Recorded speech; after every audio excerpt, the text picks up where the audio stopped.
Assalamualaikum warahmatullahi wabarakatuh. Perkenalkan, nama saya Asna Maulidina. Saya dari Universitas Pancasakti Bekasi. NIM saya 2892150195, Fakultas Ekonomi dan Bisnis, Prodi Manajemen kelas C Malang, semester 1. Di sini saya akan mempresentasikan materi PPKN tentang nilai filosofi sila 1 sampai 5. Nilai filosofi sila ketuhanan yang Maha Esa. Secara umum, nilai yang terkandung pada sila ketuhanan yang Maha Esa diinterpretasikan: yang pertama, sikap takwa kepada Tuhan yang Maha Esa; yang kedua, nilai kebebasan untuk memeluk agama sesuai dengan keyakinan; yang ketiga, manusia Indonesia wajib beragama dan manusia yang religius. Ada kekuatan tarik-menarik antara keinginan untuk lepas dari agama dalam mengatur kehidupan sehari-hari dan keinginan untuk memadukan agama dalam bidang-bidang kehidupan. Ini berkaitan dengan moralitas, perilaku sehari-hari, dan perkara mengatur bangsa dan negara ini. Pengertian paham ketuhanan dalam sila 1, yaitu secara implisit. Untuk sampai pada pengertian Tuhan, manusia bisa berpangkal pada pengetahuannya tentang alam dan dirinya sendiri. Segala sesuatu yang ada di dunia ini memiliki sifat-sifat terbatas, relatif atau tidak pasti, tidak ada yang tahu, tergantung penafsir, tergantung diciptakan, tidak niscaya, dan tidak mutlak. Dibandingkan sifat Tuhan yang adikodrati, maka sila pertama muncul sebagai dari kodrat manusia, yaitu usaha manusia untuk lebih mengenal dan dekat pada Sang Maha Sempurna. Selanjutnya, secara eksplisit, keberadaan Tuhan juga timbul karena pengaruh-pengaruh agama-agama besar di dunia. Agama-agama ini menyebarkan pemahaman dan penghayatan bahwa selain fenomena alami, ada kekuatan adikuasa yang menguasai alam semesta, yaitu Tuhan yang diyakini keesaannya di mana tidak ada kekuasaan lain yang dapat menandinginya. Arti religi. Religio yang artinya mengikat, ikatan atau pengikatan. Dalam kata lain, religi adalah ikatan antara manusia dengan Tuhan. Ikatan religius bukan penghalang kebebasan, tapi sumber justru kebahagiaan manusia. Hubungan antara negara dan religi. Soekarno menemukan fakta bahwa pada dasarnya orang Indonesia adalah bertuhan. Fakta inilah yang menurutnya menjadi jiwa bangsa Indonesia. Maka dengan perumusan sila pertama, Soekarno mengatakan bahwa negara Indonesia adalah negara yang bertuhan, atau karena warganya demikian, dan terbuka bagi semua kalangan yang dibentuk oleh berbagai pluralitas yang ada. Dengan demikian, secara implisit ia menyatakan fungsi negara bagi religi adalah wadah bagi hidupnya agama-agama dan kepercayaan setiap individu atau kelompok di negara ini. Profesor Dr. Dijarkara mencoba menginterpretasikan pemikiran Soekarno dalam ceramahnya berjudul Pancasila dan Religi. Dalam hubungan agama dan negara, ia mengemukakan: yang pertama, dalam kaitannya dengan pandangan hidup, ia tidak melihat adanya perlawanan. Pancasila mendorong ke arah religi, sebab jika diperas maka intinya adalah cinta kasih, sehingga Pancasila, khususnya sila pertama, menggiring manusia untuk mencintai Tuhannya. Yang kedua, dalam kaitannya dengan gotong royong demi kesejahteraan dan kemakmuran bersama, sila pertama ditekankan sebagai prinsip fundamental. Yang ketiga, kekhasan tidak bisa dipaksakan, apalagi negara campur tangan intervensi hegemonistik terhadap religi. Yang keempat, negara berdasarkan Pancasila ini bukan negara agama. Artinya, walaupun setiap orangnya beragama dan berjamaah, ini tidak langsung berarti negara dijalankan berdasarkan satu norma agama tertentu. Sekaligus juga ia menghindari ekstrem lain. Negara Pancasila bukan pula negara profan, artinya negara mengakui eksistensi dan esensi agama dalam tiap warganya dan tidak memilih sikap tidak peduli atau memusuhi realitas. Yang kelima, lebih jauh ia berusaha memakai argumen jalan tengah. Next. Nasionalisme sekular. berargumentasi bahwa peran agama perlu dibatasi karena dalam modernitas sudah terjadi diferensiasi atau spesialisasi bidang kehidupan. Masalah hidup sudah sedemikian kompleks, karena itu agama bukan satu-satunya solusi tepat bagi penyelesaian masalah. Agama adalah bagian dari wahana solusi konflik dalam tataran personal dan komunal. Golongan ini membawa keyakinan bahwa negara akan makmur jika serius menerapkan ilmu pengetahuan. Karena itu, dia tidak terlalu mengedepankan isu agama, namun isu nasionalisme. Sultan Takdir Ali Shah Bana merupakan salah satu tokoh yang menegaskan ini. Kaum nasionalisme religius. Melihat cara-cara yang ditempuh kaum sekuler sebagai pelanggaran perintah Tuhan. Mereka menuduh kaum sekuler telah merusak tatanan religiusitas yang diperintahkan Tuhan akan dipelihara berabad-abad. Rusaknya tradisi biasanya diikuti dekadensi moral. Standar penilaian etis moral menjadi kacau akibat pola pikir dan hidup yang dibawa kaum sekuler dengan ilpeng dan teknologinya. Karena itu, mereka yakin dengan pengembalian posisi agama adalah dalam proses kehidupan politik akan membawa kembali kesejahteraan dan kemakmuran. Pelaksanaan norma-norma agama dalam proses politik atau proses bernegara bukanlah barang baru bagi masyarakat tradisional. Dalam sejarah kebudayaan yang terjadi di Nusantara ini, proses bernegara selalu identik dengan dominasi norma atau hukum agama sebagai dasar pegangan perilaku, proses berpikir, dan pemaknaan realitas. Implikasi sila ketuhanan dalam kehidupan. Maka sikap menjaga kehidupan yang lahir dari pemahaman kultur kehidupan. Yang pertama, segala benda dan makhluk berada dalam kedudukan yang sama. Sama-sama diciptakan Tuhan. Melecehkan salah satu bentuk dari tingkat kehidupan sama saja dengan tidak menghormati Allah. Sikap pelecehan yaitu segala sikap yang bernuansa subordinatif, diskriminatif, otoritarianistik terhadap makhluk lain yang dikategorikan sikap ini. Yang kedua, upaya pelestarian alam menjadi penting. Tidak hanya bertujuan memperbaharui sumber alam saja, upaya ini bersifat konservasi alam dan pengembangan kemampuan bumi sebagai tempat hidup yang layak. Yang ketiga, penelitian dan upaya memerangi penyakit juga penting bagi upaya merawat kehidupan. Upaya ini bisa dikembangkan dengan bantuan sains dan teknologi. Persoalannya bagaimana mengarahkan perkembangan sains dan teknologi sebagai sarana konstruktif. Yang keempat, penolakan upaya penghancuran misalnya perang, mengedepankan sikap anti kekerasan. Next. Toleransi dan dialog.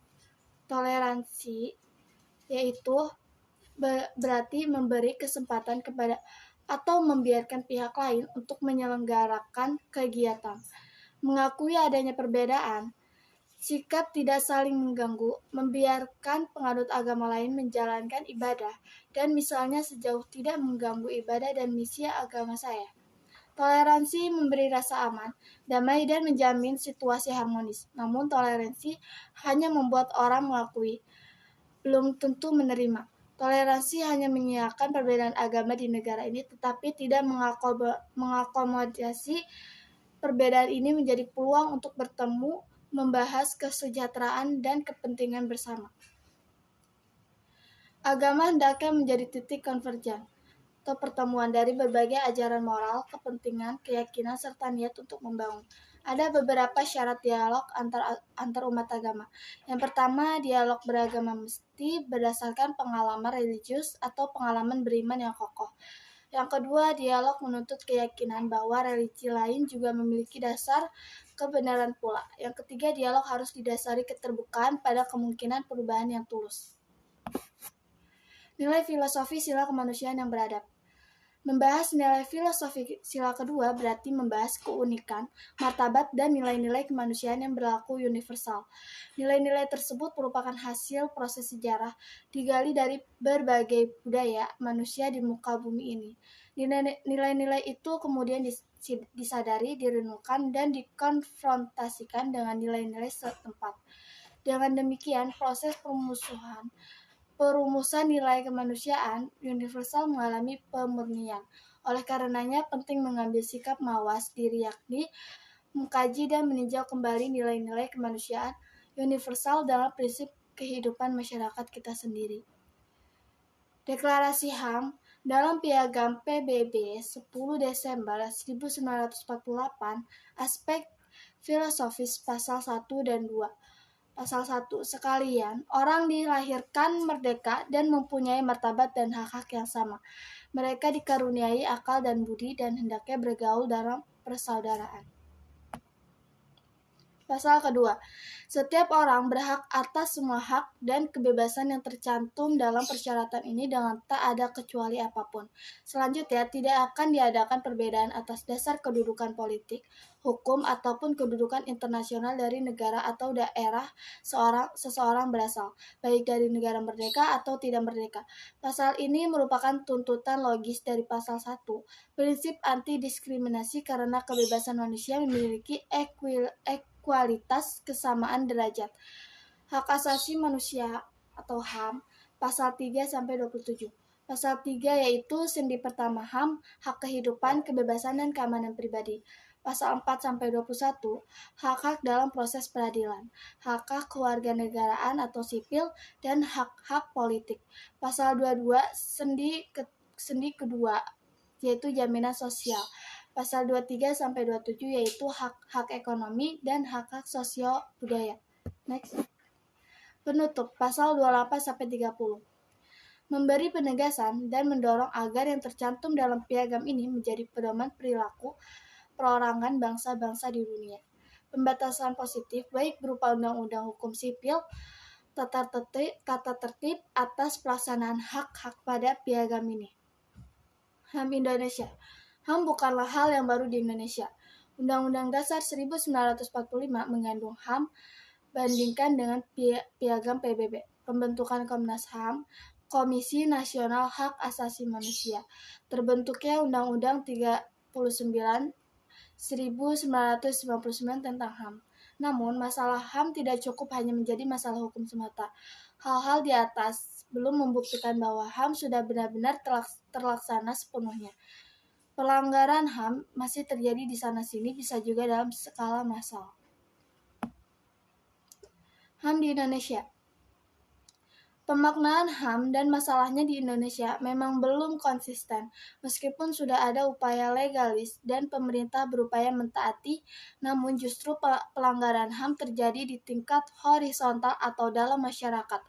Undang-Undang 39 tahun 1999 yang memuat berbagai aturan HAM juga memuat 106 pasal yang meratifikasi pasal-pasal piagam HAM PBB. Adapun upaya menyusun perangkat pelaksanaan dan pengawasan HAM adalah melalui pembentukan Komnas HAM.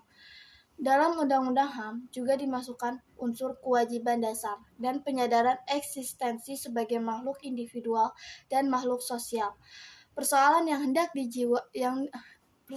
hendak dijawab dari sila kedua yaitu bagaimana hubungan antara negara dan warganya serta umat manusia pada umumnya.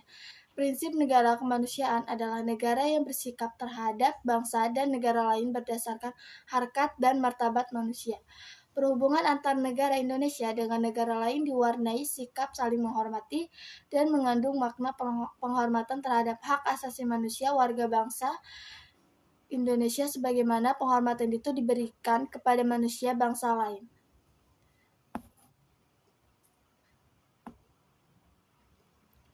Nilai filosofi sila persatuan Indonesia.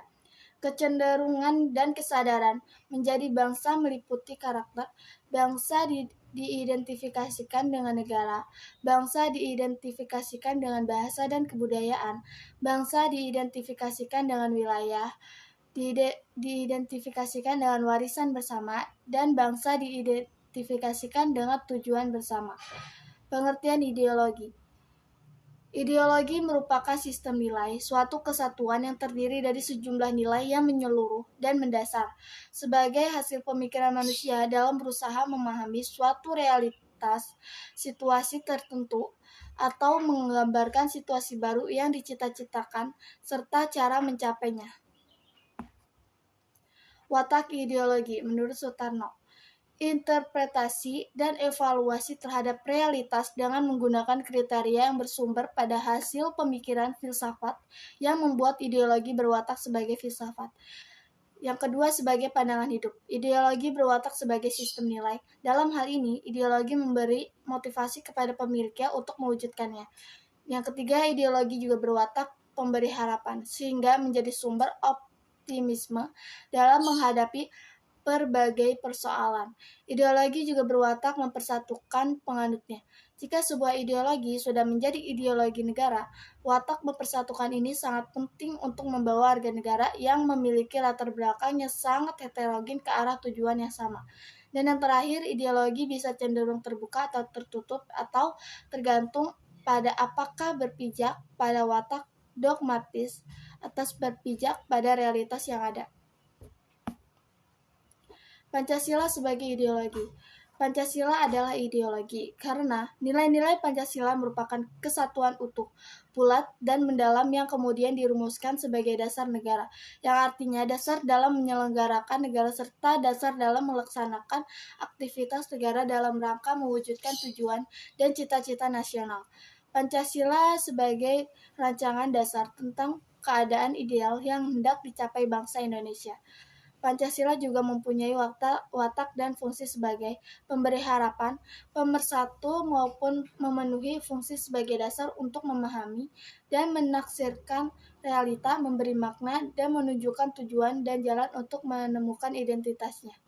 Sikap terhadap ideologi. Mengingat ideologi tidak bebas nilai, maka sikap terhadap ideologi yaitu kritis. Kritis artinya terhadap ideologi, terbuka atau tertutup.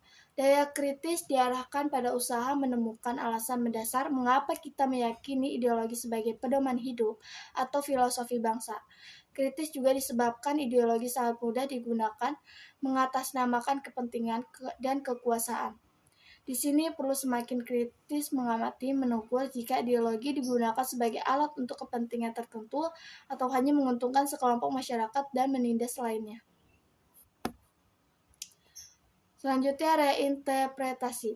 Ideologi bermuatan nilai. Oleh karena itu, senantiasa sebaiknya dilakukan penafsiran atas nilai itu. Selanjutnya, terbuka. Kita diharapkan memiliki wawasan mengenai ideologi lain. Dalam wacana demokratis sangat dimungkinkan munculnya beragam ideologi. Kita perlu membaca dan mengenali ideologi lain dan menggali ideologi lain untuk pemahaman atas ideologi sendiri. Selanjutnya, perbandingan ideologi-ideologi dunia. Yang pertama, ideologi dalam arti penuh. Ajaran atau pandangan dunia atau filsafat sejarah yang menentukan tujuan-tujuan dan norma-norma sosial politik yang diklaim kebenarannya. Kebenaran ini tidak boleh dipersoalkan, diragukan lagi. Sifatnya dogmatis dan a priori, artinya tidak bisa dimodifikasi lagi.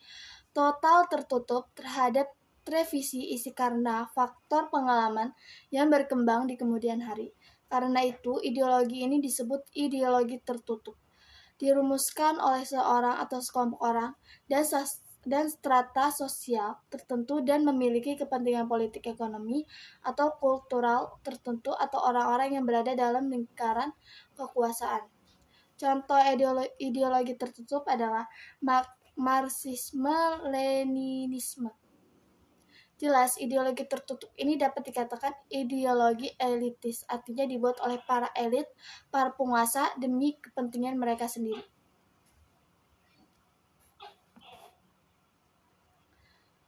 Marxisme-Leninisme berciri sebuah teori metafisika berisi materialisme, dialektis, dan ateisme. Makna sejarah menuju masyarakat tanpa kelas. Norma ketat bagaimana masyarakat ditata secara sosialis, tanpa hak milik pribadi. Kehidupan masyarakat ditetapkan secara langsung oleh negara. Tetap mengatur kehidupan individu, melegitimasi monopoli kekuasaan sekelompok orang atas masyarakat. Ideologi tertutup, sisi positif solidaritas, kebersamaan yang tinggi dalam kepemilikan serta ketaatan masyarakat. Ciri-ciri liberalisme yaitu menempatkan kebebasan individu sebagai nilai tertinggi, peran minimal negara, peran bebas dalam berbagai bidang. Liberalisme menjaga persaingan bebas. penolakan tanggung jawab sosial seluruh masyarakat sehingga menciptakan keadaan individu atau kelompok kuat semakin kuat. Sisi positifnya yaitu kemajuan teknologi dan kemanusiaan.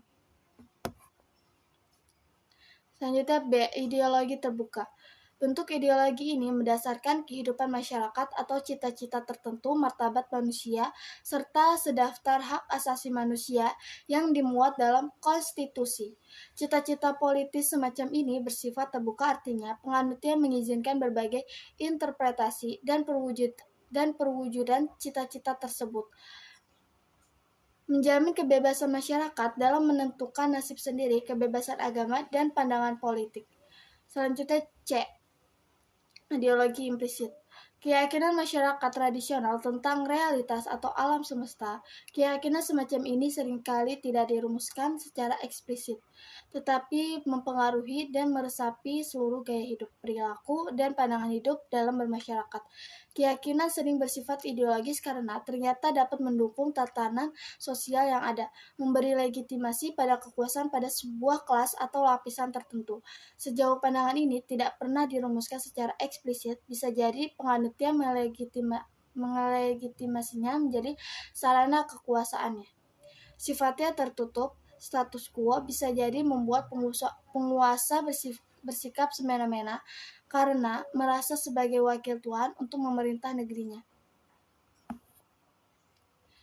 Nilai filosofi Persatuan Indonesia Otonomi Daerah. Undang-Undang Nomor 22 Tahun 1999 tentang Otonomi Daerah. Negara Republik Indonesia adalah sebuah negara kesatuan atau NKRI, dibagi atas daerah-daerah provinsi, provinsi dibagi atas kabupaten dan kota. Bentuk pemerintah daerah yaitu mengurus dan mengatur sendiri pemerintahannya, memiliki Dewan Perwakilan Daerah atau DPRD, memiliki kepala pemerintah yaitu gubernur, bupati atau wali kota, menjalankan otonomi seluas-luasnya, berhak menentukan peraturan daerahnya. Hubungan pemerintah pusat dan daerah, yaitu hubungan ditentukan dengan undang-undang, demikian juga pembagian keuangan dan hasil kekayaan sumber daya alam. Pengakuan mengenai daerah-daerah khusus dan daerah istimewa yaitu kesatuan masyarakat adat. Dasar kebijakan otonomi daerah. Dasarnya adalah demokratisasi, pemberdayaan daerah, pelayanan masyarakat yang lebih baik, dan pembagian keuangan serta hasil SDA yang adil dan merata. Sifat otonomi daerah yaitu luas. Terdapat keluasan daerah untuk menyelenggarakan pemerintah yang mencakup kewenangan seluruh bidang pemerintah. Yang kedua, nyata. Kewenangan dasarnya adalah datang dari aspirasi yang nyata dari masyarakat sehingga otonomi menjadi sangat bervariasi sesuai kebutuhan setempat. Yang ketiga, bertanggung jawab. Wujud tanggung jawab sebagai konsekuensi pemberian hak dan kewenangan. Pemerintah wajib mencapai tujuan dan dasar kebijakan otonomi dan memelihara hubungan yang serasi antara pusat dan daerah dengan daerah demi keutuhan NKRI. Kewenangan pemerintahan pusat dan daerah. Kewenangan daerah provinsi sifatnya terbatas dan meliputi. Yang pertama, pemerintah lintas daerah, pekerja umum, kehutanan, dan perkebunan, rencana tata ruang provinsi, pelabuhan regional, penanganan penyakit menular, dan pengelolaan sumber daya nasional wilayah. Yang kedua, kewenangan 2/3 wilayah lautnya. Nilai filosofi sila kerakyatan atau demokrasi, legitimasi demokrasi. Dasar. Tidak ada orang atau sekelompok yang begitu saja berhak memerintah. Dengan sendirinya, orang berhak mengurus dirinya sendiri. Kalau ia mau diurus orang lain, orang tersebut harus diberi tugas oleh yang bersangkutan. Kesulitan dalam prakteknya karena pemegang kekuasaan harus memiliki keahlian khusus yang tidak dimiliki oleh rakyat jelata. Kelas sosial budaya membuat pandangan tentang kesamaan hak dan kedudukan dalam masyarakat dianggap hal yang aneh. Pola pemahaman agama-agama monoteis sejalan dengan pola demokratis karena ajaran bahwa pada dasarnya manusia sederajat memiliki kedudukan dan status yang sama di mata Allah. Sehingga pola pikir feodalitis, sistem masyarakat piramidal dan hierarkis tidak cocok lagi diterapkan pada masa sekarang. Kalaupun ada perbedaan status dan kedudukan sosial, itu hanya bersifat fungsional, tidak identik tidak identik dengan pembedaan yang dibawa sejak lahir. Ciri-ciri negara demokrasi yaitu negara hukum. Kontrol efektif pada pemerintah. Negara hukum yaitu fungsi-fungsi negara dijalankan oleh setiap lembaga berdasarkan undang-undang. Undang-undang menjamin HAM agar tidak terjadi penindasan oleh penguasa. Lembaga-lembaga negara berjalan atas dasar hukum dan lain sebagainya. Kontrol efektif pada pemerintah. Kewajiban pemerintah mempertanggungjawabkan kebijakan-kebijakannya. Parlemen dan mass media sebagai suara langsung rakyat berada di atas kedudukan pemerintah. Parlemen harus independen, anggotanya dapat secara bebas menyatakan pendapat, meminta pertanggungjawaban pemerintah atau menolak kebijakan yang diambil pemerintah, dan sebagainya. Selanjutnya, lembaga pemilu. Mengandung unsur-unsur yaitu multipartai peserta pemilu. Semua warga negara berhak memilih dan dipilih atau mencalonkan diri. Hasil pemilu berupa lembaga perwakilan rakyat, berfungsi sebagai lembaga legislatif. Selanjutnya, prinsip mayoritas. Dalam negara demokratis selalu terdapat unsur mayoritas dan minoritas yang selalu berganti-ganti. Pihak mayoritas maupun minoritas harus memperhatikan syarat-syarat berikut, yaitu harus terdapat mekanisme demokrasi yang wajar. Minoritas akan mau menerima pemerintahan mayoritas sepanjang pihak minoritas dilindungi hak dan kepentingannya. Partai-partai tidak bisa bersifat primordial, murni atau terbuka. Parlemen yang terdiri dari partai mayoritas karena suku atau aliran cenderung diskriminatif terhadap minoritas. Selanjutnya, jaminan atas hak dasar demokrasi rakyat. Hak-hak ini meliputi hak menyatakan pendapat secara lisan ataupun tertulis, hak mendapatkan informasi alternatif, hak berkumpul, berserikat, mendirikan partai politik, dan hak berasosiasi. Selanjutnya, penggagas demokrasi Thomas Hobbes, teori perjanjian negara. Bentuk negara bukan negara hukum tetapi negara kekuasaan. Kekuasaanlah yang menentukan jalannya sebuah negara. Di tangan negara hukum dihasilkan. Negara harus stabil agar dapat melindungi warga berdasar hukum yang dihasilkan penguasa. Dituntut kesadaran penguasaan agar tidak sewenang-wenang, agar perjanjian tidak gagal dan membubarkan negara. Negara harus menakutkan agar warga taat. Kelemahannya yaitu dilematik, karena jika negara lemah, masyarakat tidak taat hukum, negara ambruk. Pandangan deterministik dan pesimistik tentang manusia. Penolakan kebebasan manusia adalah penolakan terhadap kreativitas. Hobbes melupakan aspek sosial manusia yang dapat mendorong manusia membangun komunitas dan mengaturnya berdasarkan kebutuhan untuk hidup bersama-sama dalam sebuah kelompok tanpa harus saling menghancurkan. Next. Penggagas demokrasi John Locke. Paham negara liberal. Pembatasan wewenang negara lain adalah melalui pembagian 3 lembaga, yaitu 1. Lembaga legislatif sebagai pembuat undang-undang. Wewenang lembaga ini dibatasi hukum kodrat, artinya dituntut menghormati hak asasi terutama tidak bertentangan dengan hak milik perorangan. Yang kedua, eksekutif, diikat oleh undang-undang dan harus melaksanakan undang-undang, tidak boleh sewenang-wenang. Yang ketiga, federatif, yaitu menangani urusan LN atau praktis dijalankan oleh eksekutif. Kekuasaan lembaga berasal dari rakyat dan pemegang kekuasaan dapat menjalankan kekuasaan sejauh ia mendapat kepercayaan rakyat dan melindungi hak hidup warga negara dan berusaha mencapai kesejahteraan umum sehingga pemegang kekuasaan harus mempertanggungjawabkannya kepada rakyat. Kekuasaan negara dibatasi, tidak boleh mencampuri setiap urusan rakyat dengan kekuasaannya. Kelemahannya yaitu pada hubungan antara agama dan kekuasaan negara. Argumentasinya tentang koordinat alamiah hanya berupa pikiran spekulatif tentang kodrat manusia. Fungsi negara sebagai penjaga hak milik perorangan. Faktanya sering terjadi pemihakan penjagaan kekayaan pada golongan pemilik kekuatan, sehingga terjadi ketidakseimbangan pembagian kesejahteraan dan harta milik yang justru mengakibatkan pelanggaran prinsip kesejahteraan kedudukan. Next. Demokrasi di Indonesia, pemikiran Muhammad Hatta. Berangkat dari paham kerakyatan untuk menjelaskan sistem demokrasi di Indonesia. Paham kerakyatan dan kedaulatan rakyat bisa ditemukan dalam sistem kemasyarakatan tradisional. Tidak berpijak pada sistem demokrasi barat. Demokrasi tidak hanya pada sistem politik saja. Sistem ekonomi juga mesti menetapkan pola ini, menolak feodalisme, dan menentang keras keengan kekuasaan politik dan ekonomi jatuh di tangan para ningrat atau bangsawan. Perjalanan sistem demokrasi di Indonesia. Sistem demokrasi dalam Undang-Undang 1945. Perlindungan konstitusional. Pasal 27, 28, 28A sampai dengan 28J, 29, 30, 31, dan 34 mengatur perlindungan konstitusional atas berbagai hak asasi manusia. Yang kedua, badan kehakiman yang bebas dan tidak memihak. Yang ketiga, lembaga-lembaga negara. Yang keempat, pemilihan umum yang bebas. Dan yang kelima, kebebasan menyatakan pendapat.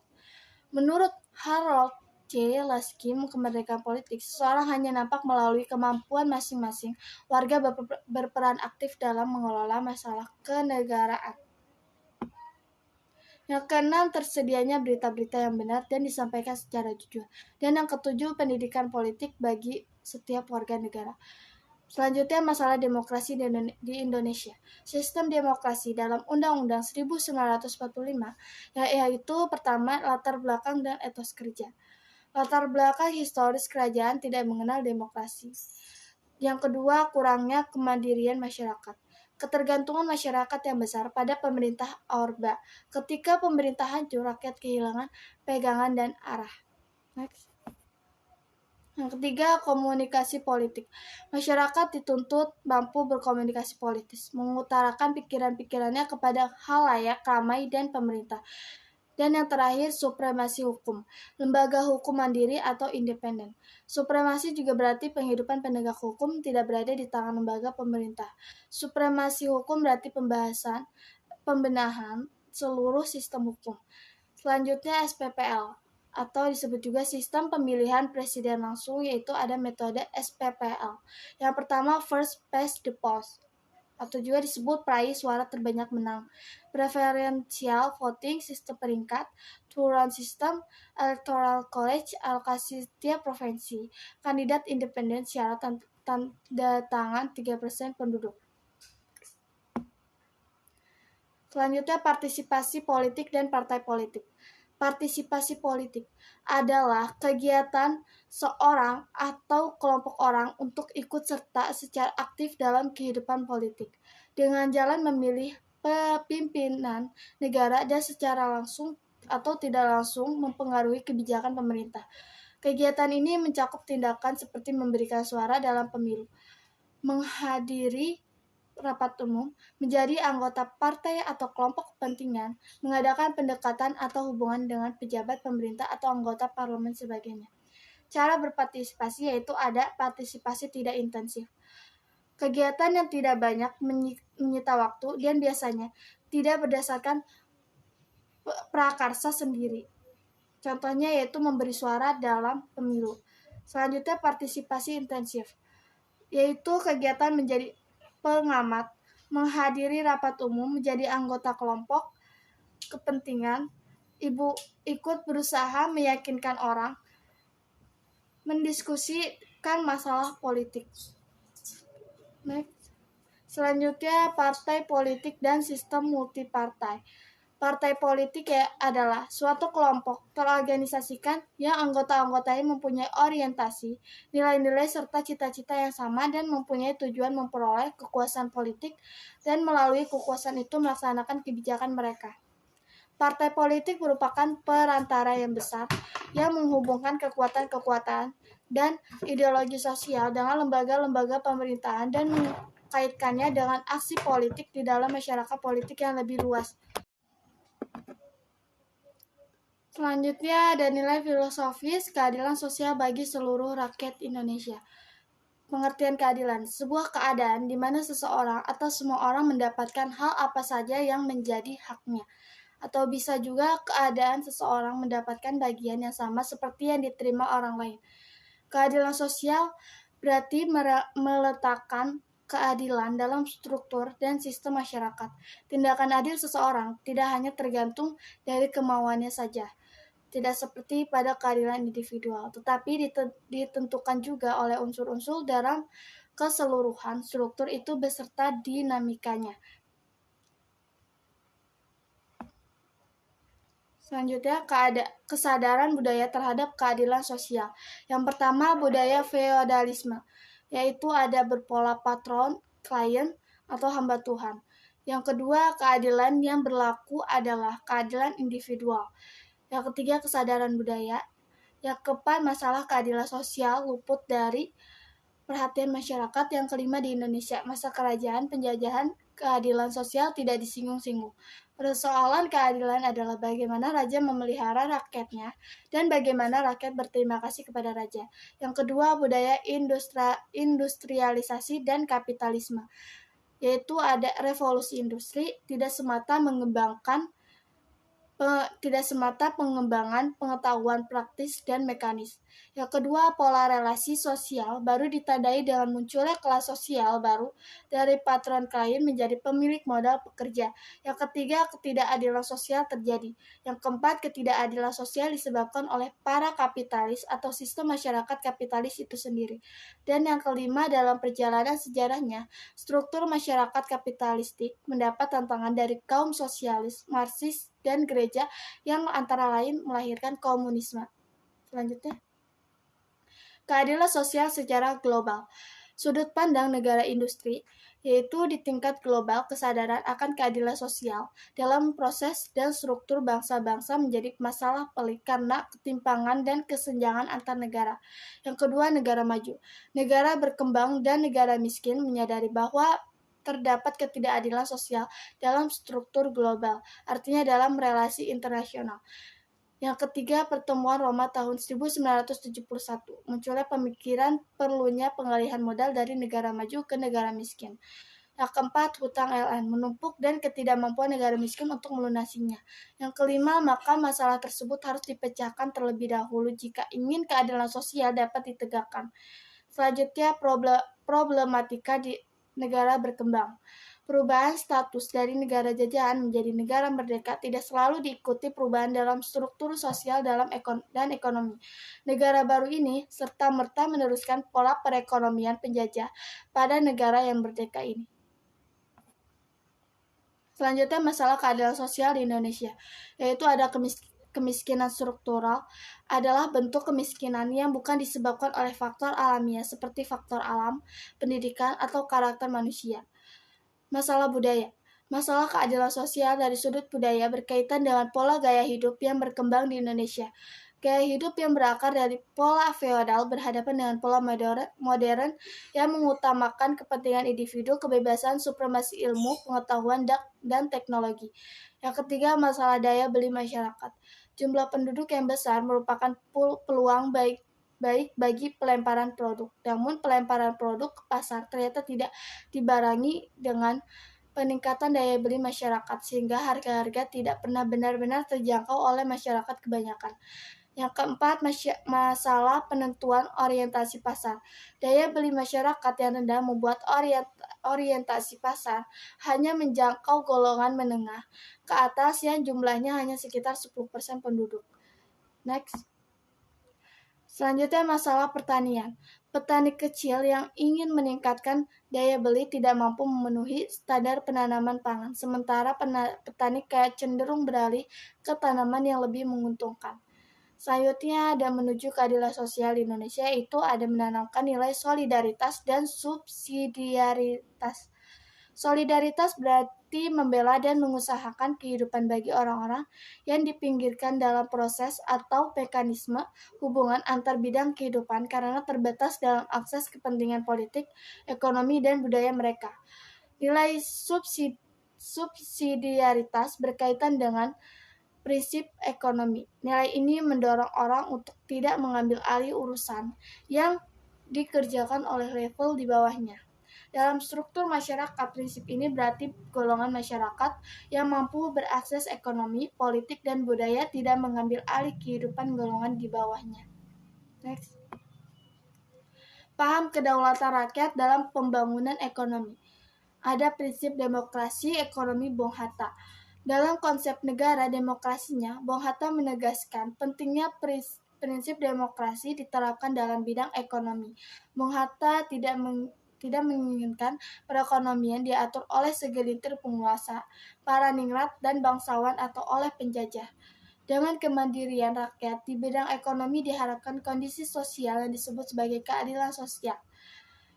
Selanjutnya ada pasal 33 dan 34 Undang-Undang Dasar 1945 tentang perekonomian nasional dan kesejahteraan sosial. Pasal-pasal ini menegaskan norma hukum dasar cita-cita Bung Hatta dalam kehidupan bernegara. Pasal 33 ayat 1 ini mengisyaratkan bentuk perekonomian demokratis. Ayat 4 menegaskan perekonomian ekonomi nasional diselenggarakan berdasar atas demokrasi ekonomi dan prinsip kebersamaan. Sedangkan pasal 34 dirumuskan untuk menetralisir dampak negatif liberalisme. Terdapat tanggung jawab negara untuk menjamin seluruh anggota masyarakat, melaksanakan pengembangan jaminan sosial bagi seluruh rakyat dan memperdayakan masyarakat lemah dan tidak mampu. Sekian materi dari saya. Mohon maaf apabila ada kesalahan kata. Wabillahi taufiq wal hidayah. Wassalamualaikum warahmatullahi wabarakatuh.